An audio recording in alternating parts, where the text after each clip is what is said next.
ওজন বেড়ে যাওয়া বা কমে যাওয়া দুটোই হতে পারে। যখন অতিরিক্ত ওজন বেড়ে যায় তখনও ডায়াবেটিসের লক্ষণ, এবং অতিরিক্ত ওজন যখন কমে যায়, আপনি দেখবেন বুঝতে পারছেন না, হঠাৎ করে আপনি খাওয়া দাওয়া করছেন, ঘুমাচ্ছেন, কিন্তু আপনার ওজন দিন দিন কমে যাচ্ছে, তখন সেটা ডায়াবেটিসের লক্ষণ হতে পারে।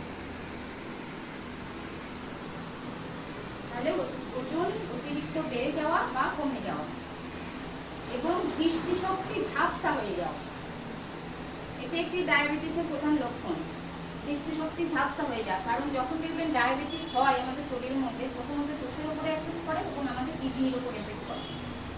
আর যখনই আমাদের চোখের উপরে এফেক্ট করে তখন আমরা চোখে ঝাপসা দেখি, এবং কিডনির উপরে যখন এফেক্ট হয় তখন আমাদের এই প্রস্রাবের গন্ডগোল হয়। যখনই প্রস্রাবের আমাদের গন্ডগোল হবে তখনই আমরা বুঝতে পারবো যে আমাদের কিডনির কোনো সমস্যা দেখা দিয়েছে, বা কিডনি হয়তো সঠিকভাবে কাজ করতে পারছে না, এবং সেটা হয়তো ডায়াবেটিসের লক্ষণ হতে পারে।